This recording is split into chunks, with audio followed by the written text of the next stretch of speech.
This week we have Rolake Rosiji, the Regional Director for Africa at Seedstars. Welcome to the show, Rolake. Great to be here, Ngozi. To start with, could you tell our viewers what Seedstars is and how it supports African startups and entrepreneurs? Seedstars is an organization that supports entrepreneurs and technology startups across the world. Africa is the largest part of our business, and we run accelerators, incubators, growth programs, and investment readiness programs across Africa. We also have VC companies in-house, and we also have an academy. Fantastic.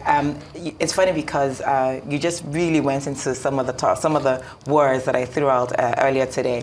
So, for the benefit of our viewers, again, can you just tell us what is that? What are accelerators? What are incubators? What's the hub? Yeah, I mean, I'm really glad you asked that because there's a lot of jargon in there and people go around acting like they know, but they don't know. So it's good to talk about it. Indeed. An incubator program is for new businesses. So businesses that don't yet have their MVP and they're not yet making any revenue. Any kind of business or tech-specific businesses or... Yeah, great question. So generally in this VC world, it's tech businesses, and it's specifically high growth tech businesses that are able to scale at a really fast pace. However, for Seedstars, we don't only look at tech businesses. We actually call the businesses we look at small and growing businesses. So we're interested also in agriculture companies, health, companies in general led by women. So an incubator in the general sense of the word would be focused on tech businesses, but how we say it as Seedstars is that we're actually quite broad and we're more interested in a business that is able to have impact in terms of job creation and contributing to the local economy. Okay. Yeah. So that's incubators. Then you're going to give us accelerators. Yes. So accelerators are further down the journey for an entrepreneur. So when you're already making $10,000 in revenue, you already have an MVP, you have a few customers. MVP. Yes.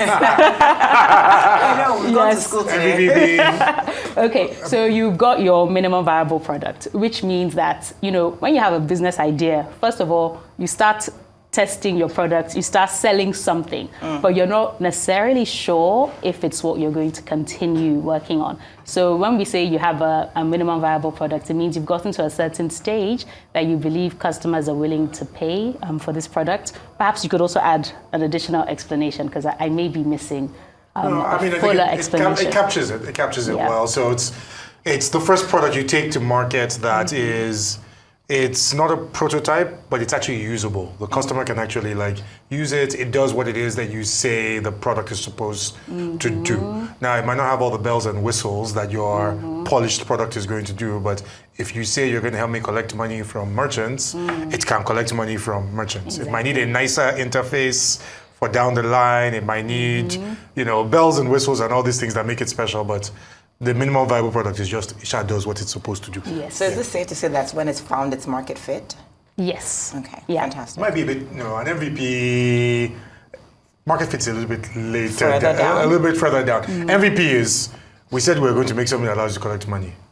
Great, we have something that allows you to collect money. Okay. Whether everybody loves it right. Whether or not, that one is still to come. We'll find out. But at least we've created something that allows you to collect money. Okay.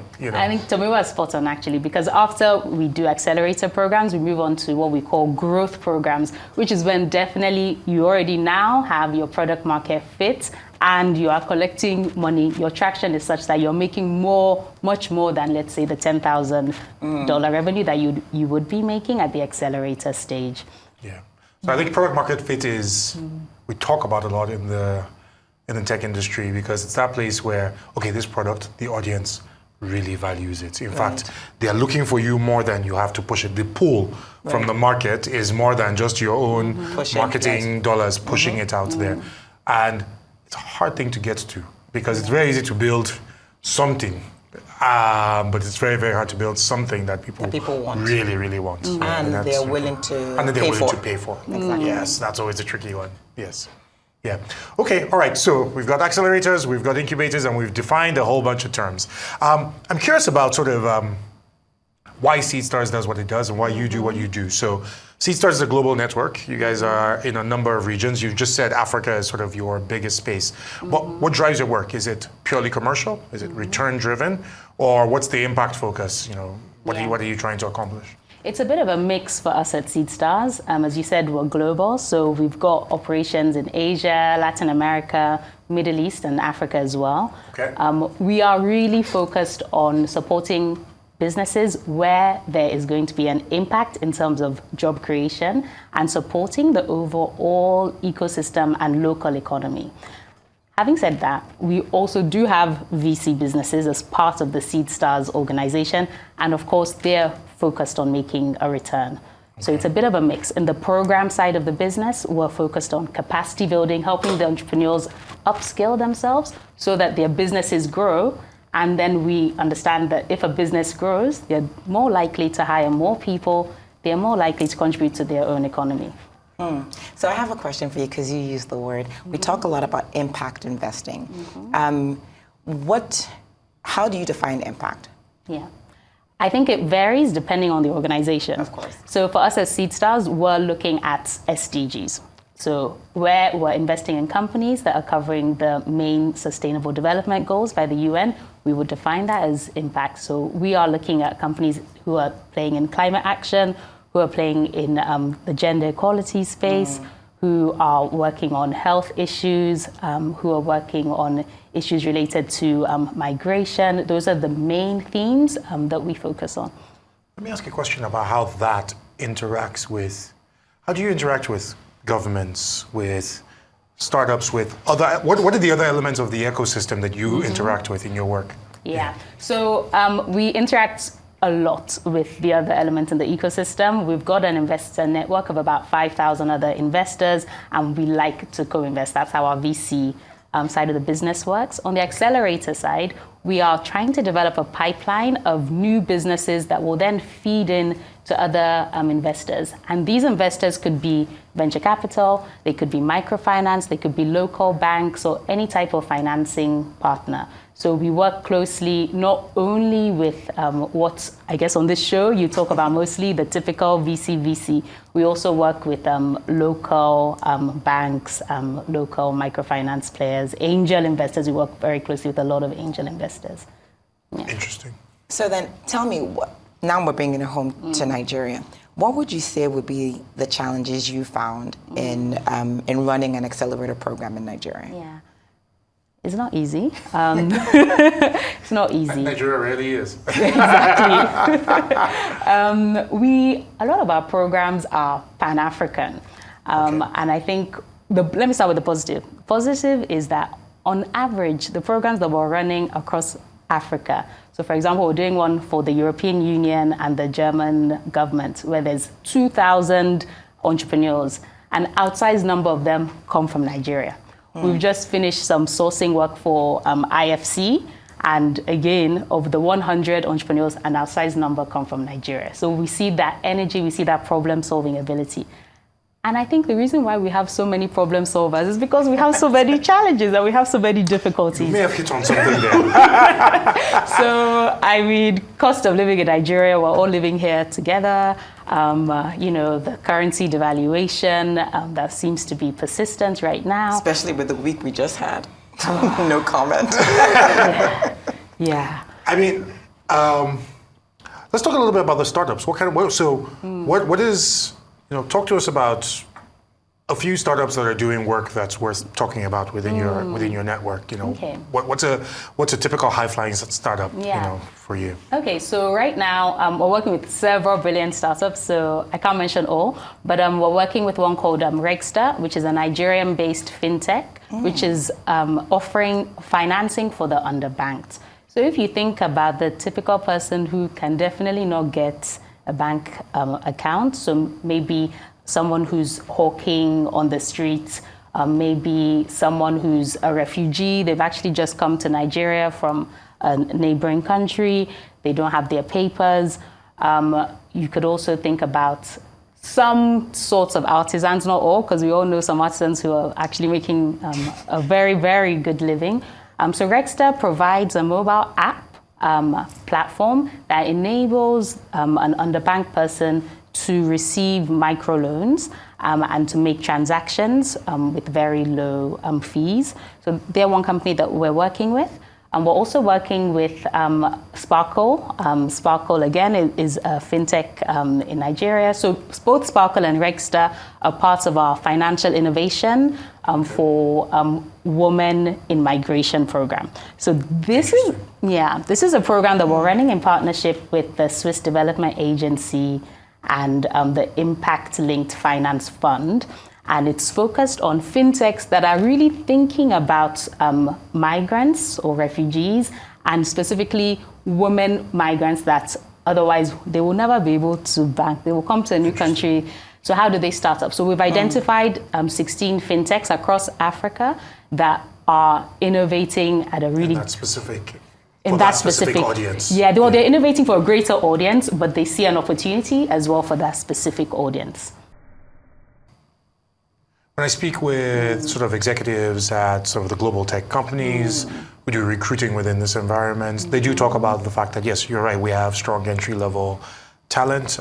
Sometimes on a technical level, they find that sort of the quality of our STEM education in Nigeria lets us down in terms of people sort of ranking up. And I know Nigerians do well when we emigrate and we go global, but we also are then in those environments and sort of leaning on their sort of learning skills and training programs and our natural hunger and problem-solving abilities, as you mentioned, then serve us well when we're in environments where the resources to grow are. But in interacting with Nigerian startups and in sort of running programs for them, how do we accelerate that growth here for talent, whether it's managerial skills, whether it's technical skills, so moving from entry level, moving to, are there programs that you're seeing really sort of have an effect on that, or what do you think needs to change? Where are the places? I think mentorship is really important. Yes. And mentorship both by your bosses, the people in the office working with you, taking the time to actually train you on the skills that they've had and they've been able to hone themselves over several years, and taking that time to sit down with you. A simple example, you go to restaurants around Lagos and somebody comes to serve you, they don't know what's on the menu, they don't know to say hello. But of course, the person who started that restaurant did it because they love hospitality, they love people. That person who started that restaurant could really just take the time to do that. At Seedstars, we have a formalized process of mentorship training, entrepreneurs in residence working not only with the founders, but also with the founders' management teams. And something that we think a lot about is that we're training you as the founder, we're training your management teams, but the management teams now have to train those beneath them. So I think, across startups in Nigeria, mentorship is something that can really help. That personal connection and taking the time to really teach somebody what you have learned the hard way. So you assist them not to have to go through the same problems that you did. Fantastic. It's when you say that, when you said mentorship, I actually heard mental shift, which is actually very interesting. Nosy with the puns. No, that is what I heard. I heard mental shift. So speaking about mental shifts, when we look at the ecosystem, right, what type of mental shifts do you think need to happen in the ecosystem to just make programs like Seedstars and organizations like yours and others more successful? Yeah. I love that you heard mental shift. I think, and speaking of Nigeria again, yes, indeed, we definitely, in general, have this can-do attitude. But I think something that can change mentally is that not only can you do whatever it is you envisage, but you can do it as a team. You can do it with the help of others. It's not me and me alone, and then it's crabs in the bucket. I have to push someone down. So I think this mental shift of that working in a team, cooperating with other startups, cooperating with other partners can actually lead to an overall greater good. We do a lot of peer learning in our program. So like I mentioned the fintechs earlier, these 16 fintechs that we've brought together from across Africa, they're sharing learnings. The ones in Nigeria are sharing learnings with the ones from Kenya. The ones from Ivory Coast are sharing learnings from the ones from Botswana. So they're actually working together. They have sessions on a weekly basis together. They're meeting mentors, but they actually become a bit of a team. And I think often as Nigerians, we tend to keep a lot of good ideas to ourselves. We want to hide it until there's a certain level. I don't think there's anything absolutely wrong with that, but actually you get a lot of value when you work with others and when you share the earlier stage. So I think that mental shift of, yes, I can do it, but I can probably do more with others on my side. That, I mean, what would you guys say to the mental shift? Because I'm so curious since you heard that word. I think collaboration, I mean, like you've mentioned, I think definitely is super critical. Learning from other people. We're super competitive. Sometimes it's counterproductive. I think that can-do spirit needs to be paired with a commitment to mastering the details and to technical expertise and discipline. So a little bit, there's the artisan, I can't do it. You want me to make that? I can't do it. And then it's just not paired with like the actual rigor and technical discipline to become a master. And Attention I think that's, attention to detail. You know what so one of the things I say is that I think because we're so used to problem solving, we're so used to hustling, we end up sort of mastering in hustling and not in excellence. Yeah. And so there's a big mental shift in kind of recognizing that we can't build world-class businesses, we can't build a world-class economy if we don't master the details of these things, if we don't sort of commit ourselves to the technical. And I think when you talk about sort of mentoring young people, it is one of the things that I'm constantly pounding into, whether it's my team or any young people I speak with. It's great to have the spirit of like, let's go. But it is also important to realize that to get to any sort of real level and to get to deliver anything that actually matters, you do have to sort of like put in the grind that isn't just doing the work, but it's becoming a master of this craft. It's chasing excellence in this thing. It's understanding it in a deeper way than just, like, let's do it. So raw enthusiasm is great, but technical mastery sort of demands a lot more and is essential for us to build things that actually matter in the long term. So I think that's an important shift. So I'll plus one on that. But I'll also then add, because when you said something about us being good at the entry level, but not necessarily being able to transition to managerial, levels, it got me thinking about how we learn in Nigeria. And I don't know that this has changed, but I went to school here, primary school and secondary school. And there was a time when you had to just learn things, you just had to know things. 2 times 2 is 4, 4 times 4 is 16, and on and on and on. Yeah. But you never really got to ask why. And I think that is the creative thinking, is the thinking outside the box. And so if I'm not told to do this thing, then I just don't do it. And I haven't really thought about, even if I'm told to do this thing, what are other ways, more efficient ways of doing this thing, more effective ways of doing this thing? So I feel like that mental shift in, I don't want to say challenging the status quo, but challenging the status quo, right? Yeah. Just because it's the way we've always done it doesn't mean that this is the way it should always be done. And those are the types of people that move, from entry level to manager, right? Because they're finding efficiencies and they're doing things better.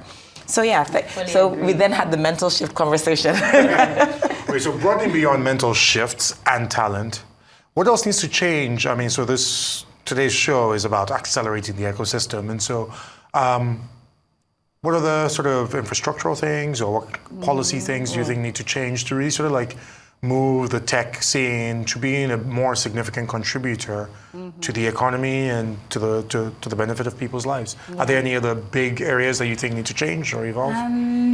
I think, one area would be further liberalization of financial laws. And I think we've come a long way. The fact that the ease, I use the word ease carefully, of getting a micro finance license and more and more entrepreneurs are able to do this.